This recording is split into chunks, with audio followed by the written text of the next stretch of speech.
Les pélicans sont de véritables bandits. Ils se nourrissent généralement de poissons qu'ils attrapent élégamment dans leur énorme bec et campent l'eau. Un pélican peut même attaquer un requin de cette manière. Mais l'oiseau se régale aussi volontiers d'un pigeon béant, par exemple. Apparemment, le contact étroit avec les principaux gangsters de la côte a fait son œuvre. Les pélicans sont devenus méchants et ont commencé à brigander. Mais cet oiseau a manifestement mal choisi sa proie. Savez-vous ce que Capybara a dû faire pour échapper à l'agresseur à plumes? Rien du tout. Le pélican s'est approché plusieurs fois de sa proie imaginaire, mais n'a pas réussi à le blesser. Il n'a même pas pu la soulever. D'ailleurs, si vous voulez en savoir plus sur ces animaux charismatiques aux nerfs d'acier, postez un message dans les commentaires. Le Roger semble regarder le pélican comme à une sorte de poubelle. Les attaques de l'oiseau n'ont été qu'un léger massage pour cet animal corpulent et adorable. Maintenant, le pélican va avoir des complexes. Son prétention d'être le redoutable pirate a tout simplement été bafouée. Tous les boxeurs vous le diront, le timing est très important dans un combat. C'est-à-dire qu'il faut choisir le bon moment pour frapper. Eh bien, cette tortue a un excellent timing.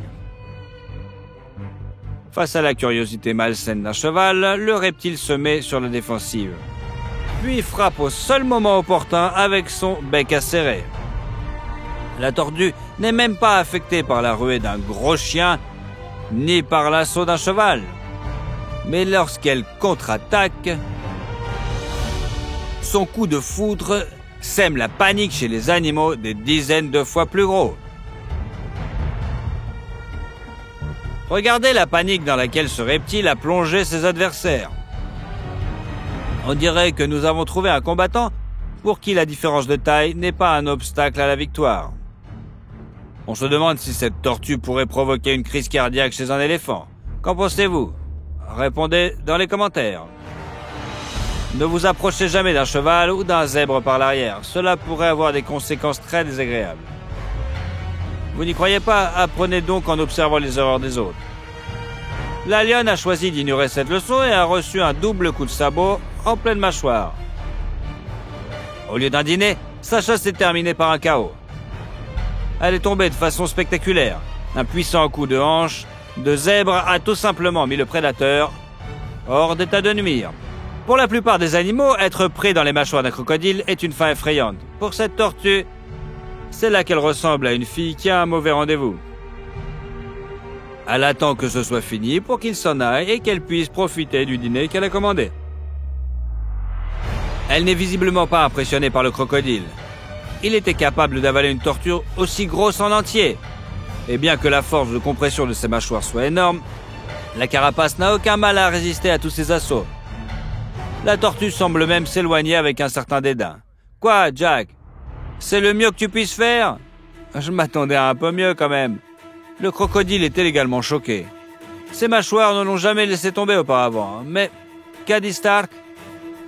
Cela arrive parfois, 1 fois sur 5, n'est-ce pas? En règle générale, il ne faut pas se méfier des tortues. Elles sont souvent sous-estimées par les autres animaux. Mais il semble que le mythe de leur lenteur ne soit rien d'autre qu'une habile manœuvre stratégique. Elles endorment simplement la vigilance des victimes potentielles. Comme ce pigeon, qui ne s'attendait pas à la rapidité du reptile. Résultat, la tortue a attaqué l'oiseau pour son dîner. En général, il s'avère que la tortue est l'un des combattants les plus coriaces du monde de la faune et qu'elle est régulièrement sous-estimée.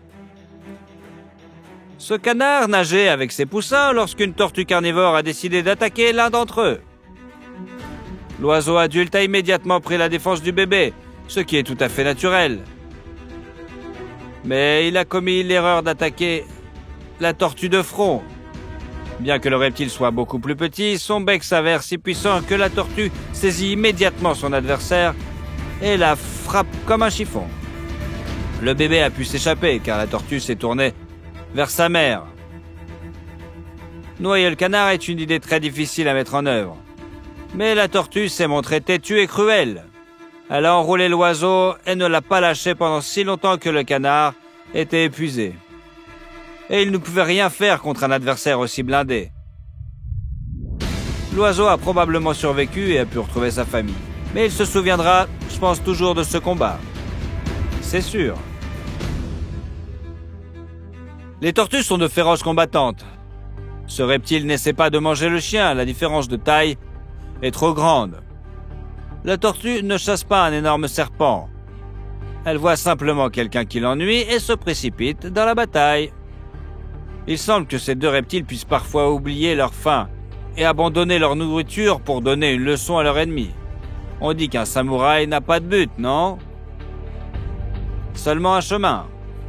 Curieusement, il peut s'agir justement de la tortue. Si vous pensez que sa carapace est là pour attendre le danger, pour s'y cacher un moment avant de reprendre son chemin, vous vous trompez. Apparemment, la tortue se sent impunie grâce à son armure. C'est pourquoi elle attaque les vaches. Mais pour une tortue, ces ongulés sont comme Godzilla pour nous. Et alors, le reptile n'affiche pas le moindre effroi. Ou peut-être s'agit-il simplement d'une créature vicieuse? Quoi qu'il en soit, sa combativité inspire le respect. Bien que la tortue n'ait pas de longue défense, son bec est aussi puissant qu'un marteau de guerre. Même le lion est choqué par l'audace de la tortue qui l'attaque en premier. Cela semble fantastique mais furieuse, la tortue a repoussé un énorme lion, 200 fois plus lourd qu'elle. Espérons qu'après ce que vous avez vu, vous n'accuserez pas le roi des animaux de lâcheté. Peut-être que certaines de ces cicatrices de combat ne sont pas les marques de griffes d'autres lions, mais celles des dents de ces petits monstres. Je n'aurais jamais dû sous-estimer ce grand maître Oogway. Vous vous souvenez de ce qui est arrivé à Tai Lung? On dirait que les créateurs de ce dessin animé en savent beaucoup plus sur la zoologie qu'il n'y paraît. En parlant du kung-fu, quel style est le plus cool, le tigre ou la grue? Si vous êtes du côté des félins à rayures, nous avons une surprise pour vous. La créature à plumes s'est avérée être un combattant très coriace. Il est clair que les maîtres chinois se sont inspirés d'épisodes de ce genre pour créer leur art martial. Dans un premier temps, l'oiseau a tenté de battre en retraite car il aspire à la paix et à l'harmonie. Mais si votre adversaire ne partage pas ses valeurs, vous pouvez le frapper au museau. Une logique implacable qui a permis à la grue de survivre. Et même de se sentir à l'aise dans un enclos avec de tigres adultes. Les coups de leurs immenses ailes ne peuvent pas faire de dégâts sérieux sur les prédateurs qui pèsent 1/4 de tonne chacun. Mais ils sont distrayants, ce qui permet à la grue d'asséner un puissant coup de bec en plein dans la tête, comme avec une épée. Les macaques ont l'air de mignons mendiants inoffensifs pour leur nourriture, ces primates se battent pourtant plus férocement que les loups. Un chien assez gros pensait pouvoir prendre une bouchée à un petit macaque. Il a sous-estimé sa cupidité et l'esprit d'équipe de la bande. Ces animaux se battent entre eux pour chaque bouchée. Et si une menace extérieure se présente, ils se jettent dessus tous ensemble. Le chien a donc dû se battre contre plusieurs macaques à la fois. Bravo au chien, il a réussi à s'échapper sain et sauf du cercle créé par ses adversaires. C'est déjà un exploit, mais il ne va pas sous-estimer ses ennemis la prochaine fois. Lorsque la lionne a attaqué le petit de l'antilope, elle l'a renversé en 1 seconde. Mais la mère est intervenue, opposant une résistance inattendue et donnant un coup de patte comparable à celui d'un rhinocéros de plusieurs tonnes.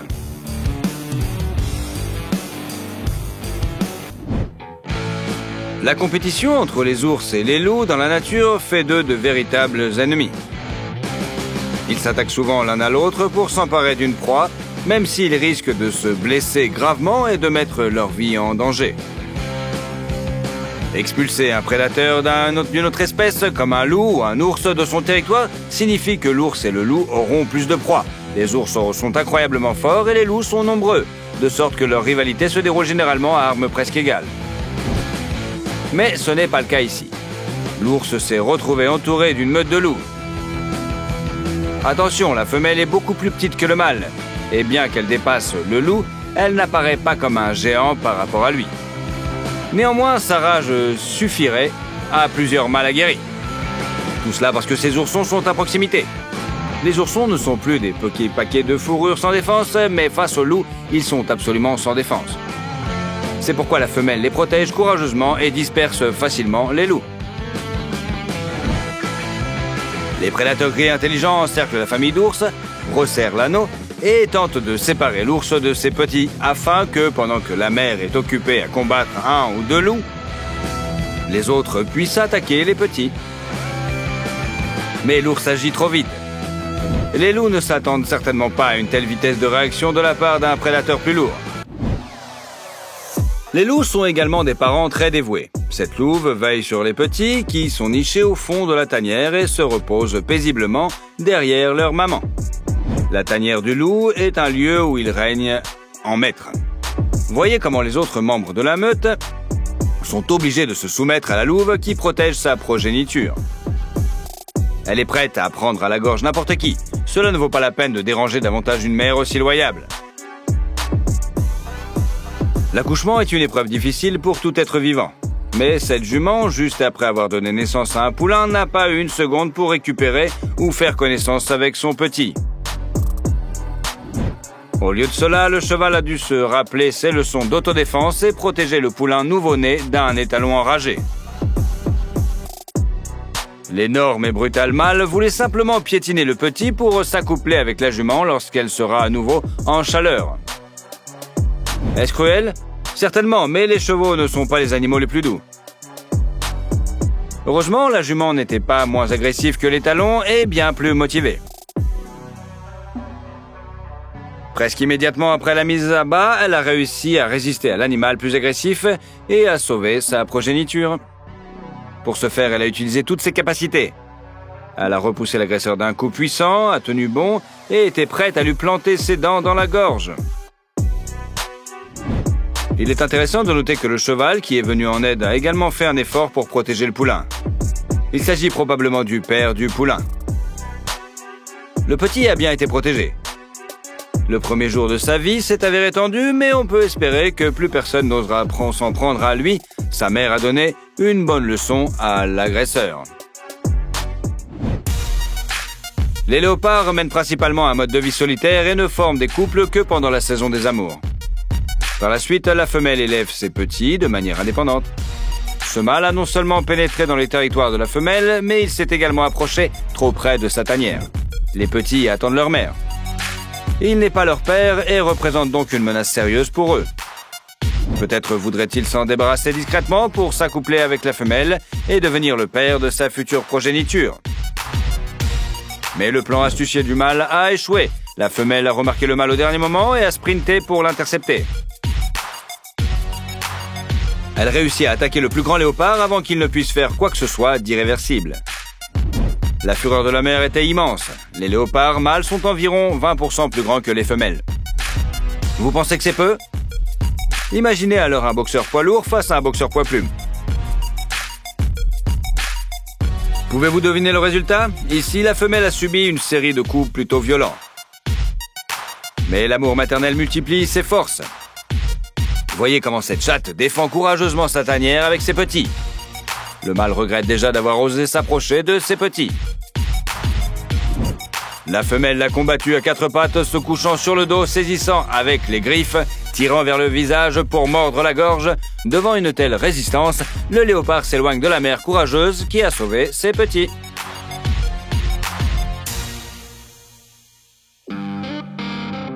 Le combat de cette mère pour la survie de sa progéniture est tout simplement stupéfiant d'intensité et de drame. Les girafes adultes sont rarement victimes de prédateurs en raison de leur taille gigantesque. Bien qu'elles puissent atteindre une fenêtre du 3e étage, le poids d'une girafe n'est pas très important, de sorte qu'une troupe entière de lions, avec le soutien des mâles, peut la battre. En revanche, une femelle seule n'a aucune chance. C'est pourquoi ce prédateur rusé s'attaque à une très jeune girafe.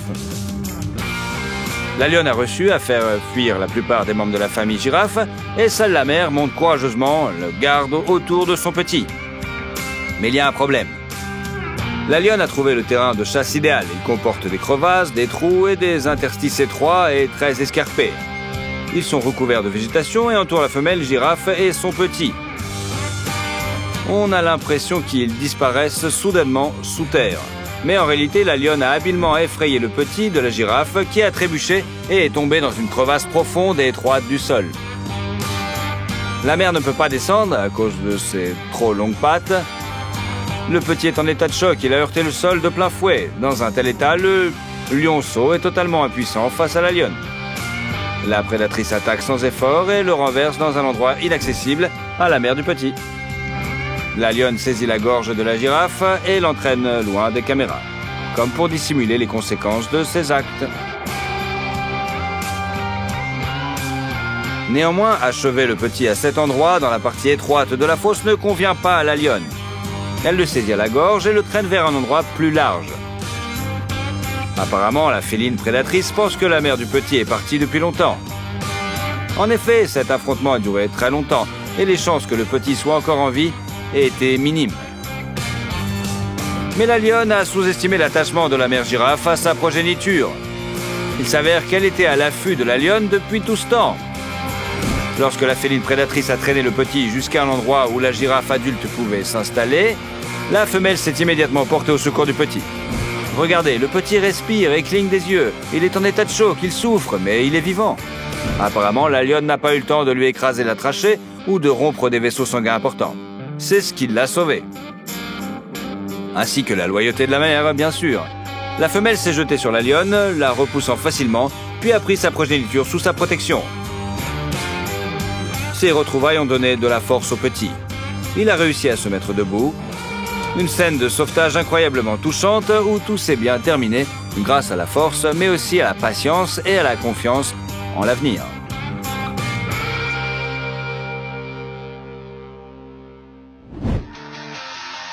Le guépard fait environ la moitié de la taille de la lionne. Face à un tel concurrent, le coureur le plus rapide de la planète n'a qu'une seule option: battre en retraite en utilisant toute sa super vitesse. Mais cette fois, la lionne n'est pas confrontée à un guépard solitaire, mais à une mère et son petit. Le grand félin prédateur cherche à éliminer son concurrent et s'attaque rapidement à l'adolescent guépard. La femelle guépard pourrait facilement se cacher, mais elle oppose à la lionne une résistance étonnante pour protéger sa progéniture. Au nom de la défense de son petit, elle attire les coups du plus grand prédateur et semble même chasser la lionne elle-même. La lionne est choquée. Pendant un instant, elle s'est sentie comme une antilope. Le guépard n'a aucune chance face à un adversaire aussi puissant. Mais l'élan est brisé, la lionne perd de la vitesse et le lionceau parvient à se libérer du piège et à s'échapper. La mère était prête à se sacrifier pour sa survie, mais heureusement, cela n'a pas été nécessaire. Elle parvient à se soustraire in extremis à l'emprise de la lionne et s'enfuit vraisemblablement dans la direction où son petit s'est échappé. Espérons que la femelle retrouve son petit et qu'il s'éloigne du territoire des lions.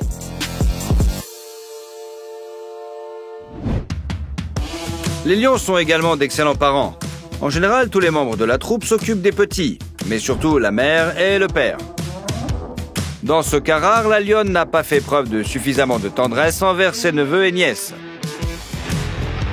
Une erreur importante. Elle n'a pas eu besoin de se disputer avec leur mère. Le chat agressif a attaqué la lionne téméraire et lui a donné une bonne correction pour lui donner une leçon. Elle seule a le droit d'élever ses enfants. Cependant, la principale menace pour les lionceaux ne vient pas des lionnes extérieures, mais des mâles. En général, les lions sont des pères formidables et gentils. Ils aiment jouer avec leurs petits et n'ont jamais recours à la force contre eux. Toutefois, ce comportement ne s'applique qu'à leur propre progéniture.